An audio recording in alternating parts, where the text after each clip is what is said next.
Hi there, it's Wendy with Ask the Landlady. I'm here with all the tips and tricks to help you make a profit in real estate rentals. I do have a book that I would love for you to buy.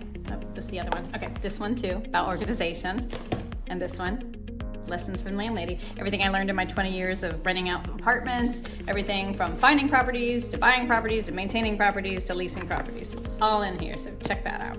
So, let's get to the business at hand, and that is today's question, which is, how do I determine fair market rent? Okay, so fair market rent is basically the average rent of similar size units in your area. Obviously, fair market rent for a 2-bedroom in San Francisco would be a lot higher than my little tiny town here in rural southeastern Ohio. So when you first buy the property, you might not know what your current rent is comparable to, or whatever you want to charge, or what somebody's already charging, how that is comparable to the fair market value. So that's when you want to do your homework and try to figure out what that is. First thing you can do, there's 3 things that I recommend you do to try to figure out your fair market rent for your area. Number 1 is U.S. Department of Housing and Urban Development, or HUD, HUD.gov.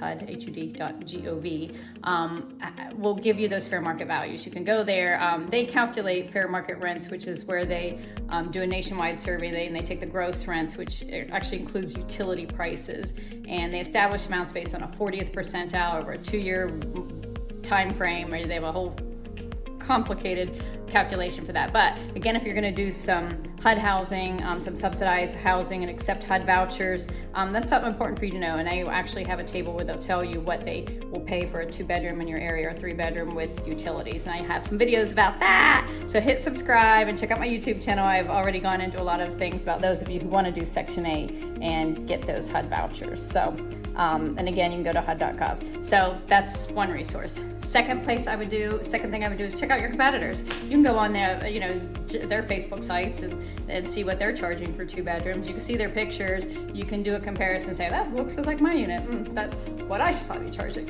So you can see what they are doing for similar size rentals. Back in the day, I'd actually get on the phone, call them and pretend I was somebody else. Hey, what's that apartment going for? And now it's all out there on the internet, so you can find that pretty easily.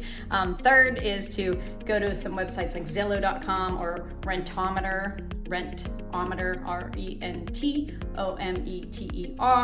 and they can tell you the average rent for a particular location based on averages for the area, like what a 2-bedroom was. And something to always keep in mind, those, that fair market value when you're setting your rent price is, you might look at your sites and say, well, but I have a whole garage and they don't have a garage, right? So, or I have better amenities or less amenities or whatever, and that's gonna take your price up or down. Or I'm including utilities, that's another thing. Of course, your 2-bedroom is gonna be higher because you're paying the water and trash, whatever. So those are types of things that you wanna keep in mind. But in general, 3 things: check out the HUD.gov thing, call your competitors, and third, check out the internet sites like Zillow and Rentometer to figure out what you should be charging for your rental property in your area of the nation. So again, thanks for going on this journey with me, for subscribing, for following me along, for giving me comments. Love to learn from you. So let me know what you do. How do you establish your rent price, and how do you figure out what fair market value is in your area? I would love to hear about it. Thanks,